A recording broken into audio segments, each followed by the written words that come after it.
Hello everyone, good morning. Today's topic is stroboscopy. It is important for speech therapists, so kindly concentrate. If you are not interested, you can sleep or don't log in at all. It's a good option actually. So strobo refers to a light that quickly flashes on and off.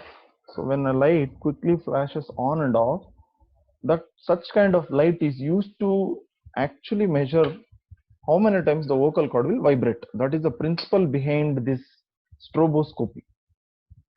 So strobo refers to a light that quickly flashes on and off. Okay.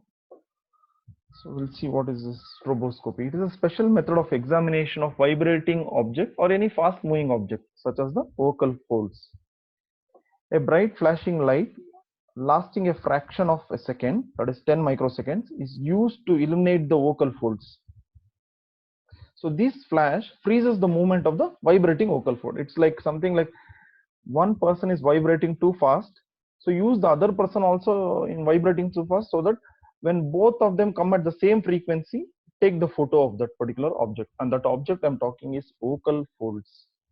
And the flashes of light, we throw it on it, so that when it is vibrating in a particular moment, we take the photography of that. That is the principle behind stroboscopy. So what is stroboscope? Of course, stroboscope is an instrument used in a procedure is called a stroboscopy, and the instrument used are called a stroboscope. It has got a strobe. The cylindrical moving object appears to be slow moving or a stationary.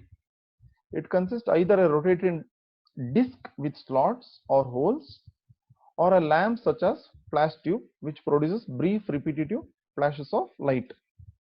So it appears like one instrument, either a rotating disc with slots and holes in it, so light will be continuously coming, but these slots or holes will come on and off, or a continuous flash tube which by itself automatically will go off and on repetitively. Okay. That is called as a stroboscope. So what is video stroboscopy? Video documentation of the laryngeal anatomy along with its mechanical function. It is a painless office-based procedure, meaning it's OPD-based procedure done with the help of a topical anesthesia, usually lignocaine, and is essential for the state-of-art management of human voice disorders. So this video laryngoscopy with stroboscopy is the essential diagnostic procedure for evaluation of the laryngeal mucosa, vocal fold motion biomechanics, and mucosal vibrations. So that is the thing about video stroboscopy. So there are some two theories with respect to this which you have to understand. Okay. First theory is persistence of vision. That is the first theory. Sorry, persistence of vision. According to this theory was done by Aristotle. According to this theory, the basic funda here is once you see some moving object, it will come to your brain as a continuous video, right? But actually, it is a series of images. You must have known in cricket ball tracking, the continuous ball will come how the ball has traveled across the sky and then reach the fence. That is actually persistence of vision, wherein a camera will take 25 to 50 images per second so as to track the ball across its pathway, how it has traveled. So that is the simplest way of explaining persistence of vision. So it is done by Aristotle in 1820s. He has done. Okay. So in this, what he basically did was a spinning disc he has taken, same size disc he has taken with similar diameter, and continuously image is obtained on all the images later he fused. Of course, in laryngoscopy we don't apply the persistence of vision theory, because everything will be, even if the vocal cord of one side is vibrating or not vibrating, it will become like as though it's vibrating. But this principle is used. I will tell you how. Okay. So basically, this persistence of vision refers to simultaneous perception of objects. Here it is, the simultaneous perception of objects from two images into one fused image. So Talbot's law actually made use of this persistence of vision theory and modified the theory with certain limitations, of course. So what he did was, this Talbot, William Henry Fox Talbot, that is his full name, he has done extensive work in photographic chemical processes, particularly calotype process that provided for the generation of multiple positive prints from a single negative print. So I don't know whether you know this. a negative black and white print will be there that can be copied into multiple photographs, because nowadays digital era, I don't know whether you have a hard copy of any photo like that. This is the first person who did that actually. His name is Talbot. Okay. So so what is the principle of this Talbot's law in case of stroboscopy? So we'll see that. In one of his experiment, what he did was the intensity of light was altered. How? He Excuse took me, a sir. white disc. Sorry. So, few people are waiting for you to accept the request, sir. I already accepted. They are not joining.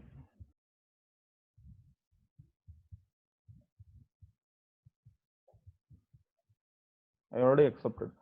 Talbot's law. Coming Okay. to Talbot's law, in which one disc was taken, white disc. You can try this experiment also at home if you are free. Anyways, the quarantine is there, lockdown is there. Take one white color disc, place it under a black background, and revolve it or rotate it fast. Okay, in such a way, you will see different proportions of white, black, and grayish color tinge. That is because the exposure time of that, initially you will see the white disc more of black color. Subsequently, in the end, you will make out that white disc is actually white because the spinning of that white disc will reduce. So what you have to understand is what Talbot's law is ultimately is the relationship between exposure time and the brightness of that object. That relationship between the two. If the exposure time reduces, then the object appears different. If the exposure time increases, then the object appears actual color. Same thing applies for even brightness. So at any point of time, the disc was intermittently white or black during each experiment I'm talking, was intermittently white or black at periodic intervals, and the perceived brightness of the disc was found to be linearly related to the duty cycle of white exposure. All that it means is when you revolve this white disc across the black background, it appears different color at different point of time, depends on the exposure time of that object and the brightness of that object, light falling on that. Okay, so just 1 second.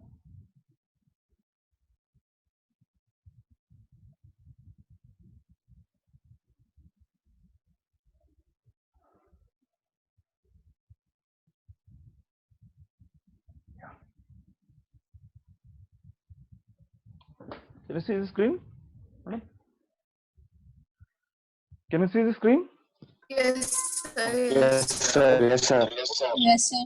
Okay, now moving on to this, what is the principle behind this and all? We understood the basics of stroboscopy. Let's see the details of the video stroboscopy. It has evolved most practically and useful technique for clinical evaluation of viscoelastic property of phonatory mucosa. All that it means is we can know the vocal cord, the ligament in the vocal cord, the mucous membrane in the vocal cord, the muscle in the vocal cord. At what level the problem is there, we'll come to know by this procedure. So it is a painless procedure. It is an office-based procedure, meaning OPD basis will do. It is essential for evaluation of this is what I told: laryngeal mucosa, vocal fold motion biomechanics, and mucosal vibrations.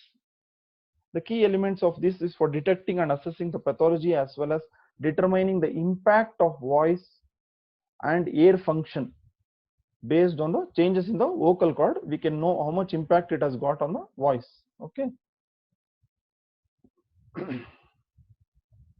So this stroboscopy is a method of visualizing vocal fold vibration. That is important. So vocal fold vibration, how do you assess? I already told you strobo means light. So a series of on and off vibration of light will fall on the vibrating vocal cord so that you can visualize the vocal cord vibration. So it uses synchronized flashing light passed via flexible scope or a rigid telescope. Flashes of light are synchronized to the vocal fold vibrations. This is what you have to understand. You will throw light exactly at the same time when the vocal cord is vibrating, and it should match at a slightly slower speed, allowing examiner to observe it during sound production in a slow motion. I will show you one short video also based on this, so you will understand better. When the flashes of light are synchronized, the frequency of the flashes of light should synchronize it's on trial and error basis. So once we do trial and error for 2 or 3 attempts, at the 4th or 5th attempt, we'll get it correct. Okay, it allows the examiner to observe it means vocal cord during sound production in a slow motion. It's like a slow. Pooja is expert in that. You ask her, she will tell you slow motion. So information is essential for planning effective phonomicrosurgeries. So if at all we want to plan for any surgery, so we'll be able to do that based on this assessment.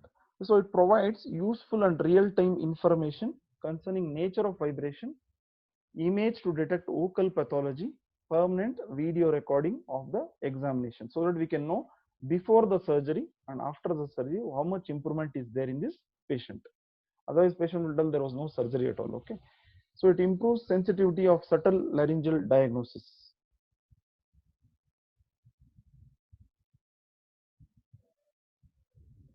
Next, the Talbot law, just now I told you, images of the human retina, images which fall on the human retina can linger for 0.2 seconds. Linger means can wait over the retina only for 0.2 seconds even after the exposure is over. That is the utilization of persistence of vision, which is done by Aristotle. This theory was done by Aristotle. Talbot law made utilize of that theory. So the image whichever falls on the retina will linger over there, will stay over there for 0.2 seconds after the exposure. That is the meaning of that. Okay. So the concept of correspondence is interpretation of the corresponding portion of sequential images representing an object in motion. This is what I told the example of the cricket ball flying across the fence going for a 6. They can track that ball by using stroboscope also. Okay. Only thing is they use it not for larynx, for the motion of the object. The object here is ball, where the sequential images representing the pathway of an object or the object in motion. The same theory is used here. The same principle is used here. So strobolaryngoscopy has the advantage of this principle, that the intermittent light flashes in close relation to the, this is what I told, frequency of vocal cord vibration. There will be a microphone also that will pick up the examinee's, that is a patient's sustained voice, which triggers stroboscopic light source. Isn't it interesting? The microphone will be there now. The microphone helps us to pick up the frequency and thereby estimating the how much light source has to be given at what point of time. That is what the microphone does, with provision of time that the vocal cord vibrations are periodic and a frequency of light flashes equal to the vocal frequency produces a clear and still image of the same portion of the vibrating cycle. I repeat, once the microphone picks up the information from the examinee's sustained voice, then based on that the stroboscopic light source will produce light. That light will fall on the vibrating vocal cord and a still image is taken from the vibrating cycle, because continuously if it's vibrating, you know how much time vocal cord vibrates per second. If I'm producing one voice, one statement, it's vibrating nearly 200 to 400 times per second. So we have to put the light exactly at the time what is required for diagnosis. Okay. So the instrument used in stroboscopy are the video stroboscopic unit. Completely it contains following: a microphone will be there. Okay, a microphone will pick up the information. A light source will be there. This is a light source. Microphone is beyond this. This is a microphone actually over here. It's already fixed here. So this is a light source will be there, stroboscopic light source, a microphone, a video camera will be there, and endoscope will be there. This will go into the patient's throat. Okay, either it is rigid, previously and all it was rigid endoscope or laryngoscope. This is a flexible, this is less painful and it is delicate and it fits into the throat more easily. This one patient has to cooperate. After spraying the lignocaine spray, you have to ask the patient to swallow, then it will go into his throat. Then we can examine his throat. Okay, I repeat, what and all is there? Instruments used in this stroboscopy is one microphone, one light source. This is a microphone, sorry. This is a microphone, this is a light source, and there is a video camera to record the entire event, and then there is either a rigid or a flexible endoscope, and ultimately a recorder will be there.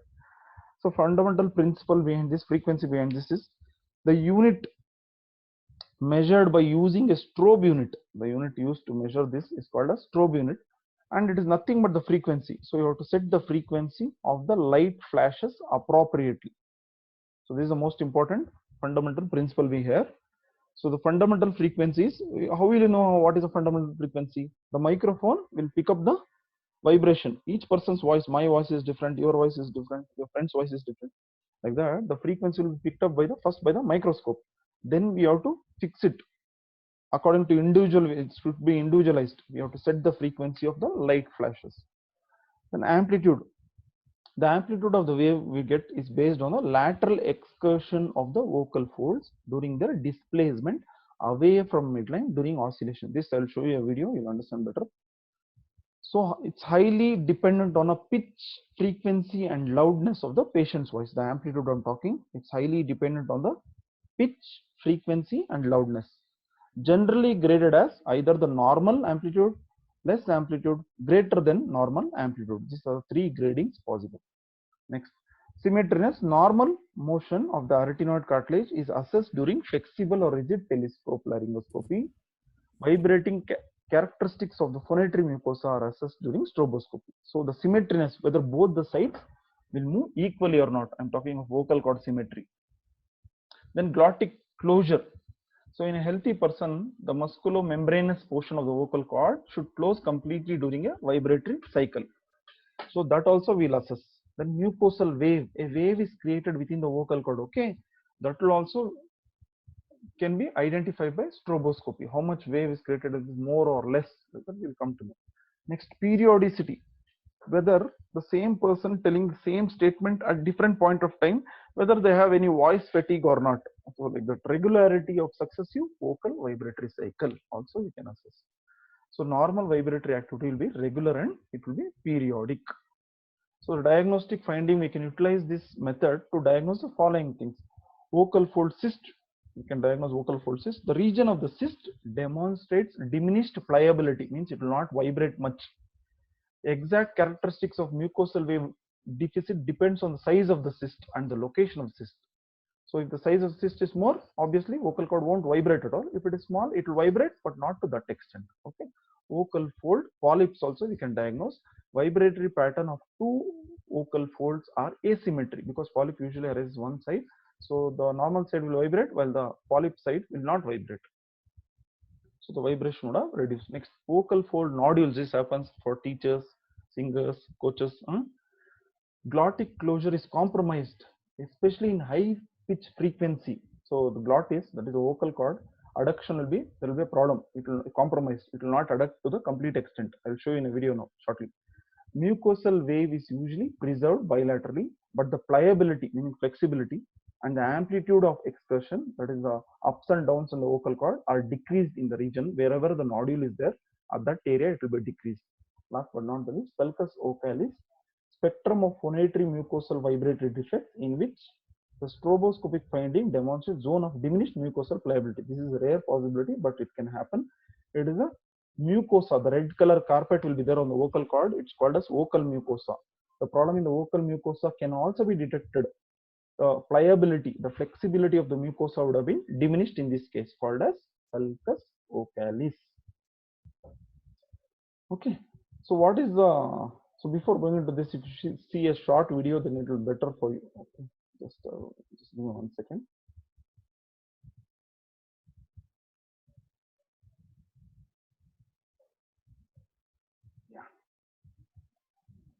Can you see this screen?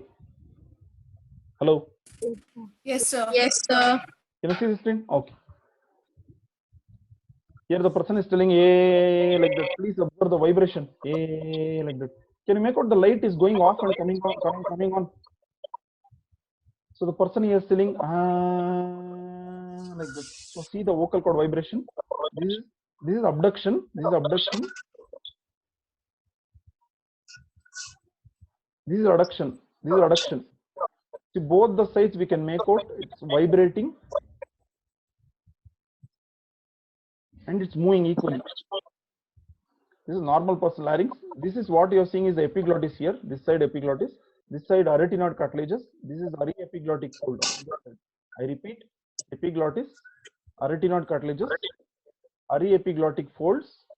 This is the vocal cord. The vocal cord is vibrating. You can just observe for a few seconds. See, whenever a person took a deep breath, it will get triangular in outline. Just observe how much abducted it will be. The person is taking a deep breath now. Can you see how interesting it is? This is abducted now.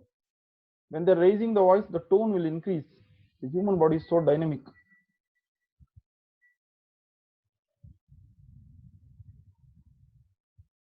Now the person is telling ah like that, they're telling. So like this, the vocal cord movement, the mucosal movement, everything based on the light. I don't know if you observed the light properly. Carefully see, the light is going off and coming. That is not the problem in the video. That is the stroboscopic light or video stroboscopic light. Okay. Can you see this screen now? Yes, sir. Okay. Visual perception. What is the importance of this? What we can do with respect to this? This is interesting. Another 5 minutes, it will be over. Kindly concentrate. Visual perception judgment. It's obviously it will differ from person to person. So not vibrating characteristic, but simple observation. Overall observation of the larynx. Just now you saw the color of the mucosa. If it's more red, we can say it's laryngitis. The symmetriness. Both the sides we just now saw, it was equally symmetrical, and movement of the arytenoid was equal. Glottic closure pattern. That was also, the glottic means vocal cord. Okay, vocal cord closure pattern was normal. Vocal fold edges were smooth, rough. All this we have to observe. Edema, lesion is there. There was nothing like this. Vocal fold edges were clear. If there is any bulge over there, that is vocal nodule. Okay. Supraglottic hyperfunction, it was not there. The glottic closure pattern. Whenever the person took a deep breath, we saw it was getting abducted. Later it was adducted. Okay. So we have to know how when they are phonating with normal pitch, how it is vibrating. When they are speaking with loud tone, how it vibrates. When they whisper, how it vibrates. All this we have to assess. Whether it was complete, incomplete, hourglass, board, anterior gap, posterior gap. They are telling the gap between, that's rima glottidis or rima glottis. How is the glottic pattern? Complete, incomplete, hourglass, board, anterior gapping is there, posterior gapping is there, irregular. Okay. Then we have to observe for vocal fold edges. Normally it is smooth and straight. Whether it's rough or irregular also we have to make note. And in case of vocal cord edges, especially nodules, that is teacher's nodule or singer's node, the vocal cord edges will be gone. So that's why the edge becomes important. So polyp, edema is there, cyst is there, carcinoma, sulcus vocalis, all this we have to observe. Okay. Affects glottic closure pattern. So whenever they ask the person to take a deep breath and hold his voice without speaking, there should be adduction of that area. So that also you have to observe. Supraglottic activity. How is it? Whether it is normal or more or decreased. The rate during the phonation, whether it is hyperactive, maybe partially or fully obstructed. That's in case of tumors and all. And even vocal cord will be, during phonation will have got obstruction if the supraglottic areas got problem. That can result in dysphonias. It's called muscle tension dysphonia. So basically in vocal cord vibratory characteristic, you have to observe the following things: visualization of the amplitude, the mucosal wave, the symmetriness, the periodicity, and the vertical plane displacement. All this we have to observe during stroboscopy. The vocal cord vibrating, I repeat, amplitude, mucosal wave, symmetry, periodicity, and vertical plane displacement we have to see. Also the face closure, whether it closes on time or not. Vibration affected by stiffness in the car, that is stiffness in the vocal cord covering, benign lesions over there, tension in the vocal folds, forces for laryngeal abduction, forces of expelled air, frequency of vibration. That can be affected by following things. Don't worry about such things. So you have to observe for amplitude, how much more it moves. Normally almost 50% of the wave will come upwards. So traveling wave within the vocal cord, this is not traveling wave in the ear. In the vocal cord, the mucosal vibration you have to note. If there is any scarring or previous edema and all, it will not vibrate. The mucosa I'm talking of. Then symmetriness, both the sides, whether it opens equally and closes equally, or there is a defect in one of the vocal cord movement you have to see. Then periodicity. Periodicity while doing different kind of vibrations, that is especially when low pitch, high pitch, and normal speech. You have to see how the regularity or periodicity is there on both the sides. Usually it should be equal. In spastic dysphonia, or in edema, it will be abnormal on both sides. Vertical plane displacement you have to observe. Okay, so normally vocal cord has shelf-like projection. These shelves will be coming towards your video camera, so that you have to observe. That is vertical plane movement. Phase closure, whether it closes at the same time or there will be delayed closure, you have to see. And some of the limitations of stroboscopy, and one more thing is there, and that's all for today. Okay. The limitations: severe dysphonia, we can't do this test at all. Okay, because pitch recording cannot be done. Then tension artifact will be there. Sometimes the person is positioned in such a way because that rigid flex, you saw that. So when you put that, there will be a tension in the muscles, so there will not be a natural way of doing it. And interpretation is subjective, means if I do, I feel normal. If you do, you feel some defect is there. If one more person does that, he feels that there is no defect at all, like that. Inter-observer variability is there. So preferably we have to do more number of times to come to a conclusion. So other limitations include the skill of the person who is doing, distortion limitation, angle axis variation, the light from where you are putting the light, variation in lens object distance, that is the camera's lens, and object is vocal cord, barrel shaped distortion, that is also with respect to the scope. So just 1 second, one more thing is there, and that's all for today.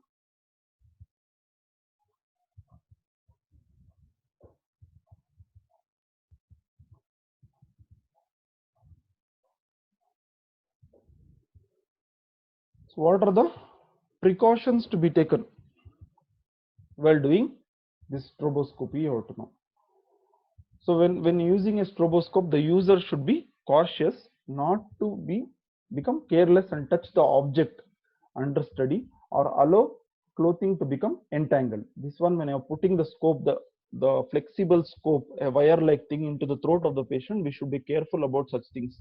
Otherwise, it will hinder our examination process. Precaution should also be taken when operating the stroboscope in presence of person subject to flicker vertigo, because some of the patients, whenever the flashes of light are thrown at them like that, then they'll have vertigo or giddiness. It can be subjective or objective vertigo.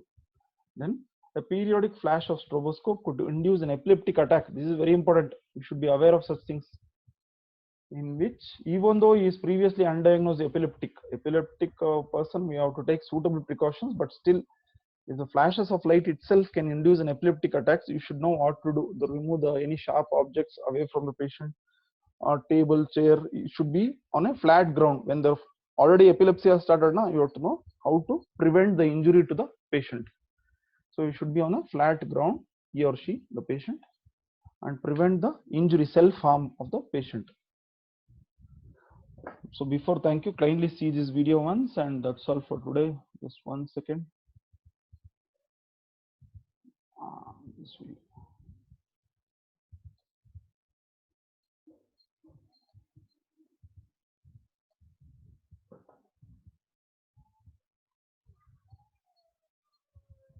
Please make note, this is the adduction of the vocal cord. See the tension in the vocal cord. See here. See, it's stretched. Instead, the person is now speaking in loud tone. They're just telling ee like that. And they're telling it was different. Please observe here. Here the sound is different. Here they're telling like that. The tone is different. See the flexibility in the mucosa. This mucosa is flabby here. Whereas here, when they're raising the voice, it is tensed. I don't know whether you can observe it. You can see here it is stretched. It is stretched to the core, so that their tone or the pitch of the voice is increased. You can make out the arytenoid cartilages when they're coming towards one another. They actually touch one another and go. Just observe. Can you see the supraglottic area? So beautiful it is. The supraglottic area, you have to make, this is the epiglottis. Okay, this is epiglottis. The person is taking a deep breath and then speaking continuously. They're telling E continuously. Now they will take a deep breath. Can you make out this interarytenoid area? Aryepiglottic folds clearly visible. Supraglottic area is clear. There is no flabbiness. There is no erosions. There is no ulcer. All this we have to observe. There is no nodule or a cauliflower-like growth. This is supraglottic area. And usually vocal cord will be white and glistening like this. If it is red, it means inflammation is there, laryngitis is there. Okay, vocal cord are lined by stratified squamous epithelium, so it will be white in color like this.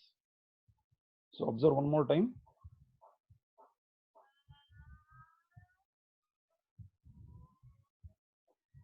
See, the person is saying "Ee," like that. They're taking a deep breath. When they're taking a deep breath, this is how it appears. See, we can actually see the tracheal ring. When they're taking a deep breath, we can actually examine the trachea also, infraglottic area also. Observe one more time.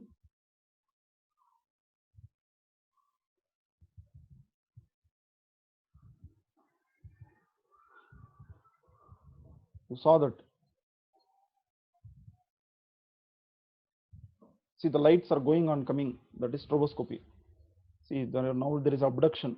Otherwise, whenever they are speaking, there is adduction of the vocal cord. A movement away from one another is called abduction. Now, when they are taking a deep breath, so it appears large and triangular. But when they are actually speaking, see this. This is adduction of the vocal cord. This intraretinoid area will be slightly dilated. Otherwise, everywhere there is narrowing. And see the vibration.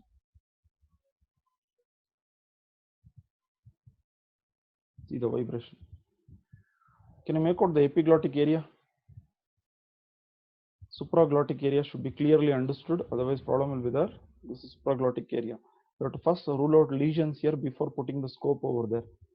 And stroboscopy basically takes the image from here. If at all the patient has got a vocal nodule and all, we have to show them exactly where is the vocal nodule, so that the nodule, if it's large in size, we have to excise the nodule. After excising the nodule also, we will do stroboscopy and show that it is being excised. Then the patient will agree with that and take suitable voice therapy. That speech therapy, you are experts in speech therapy, you will going to do that. Okay, so this is the details about stroboscopy for today.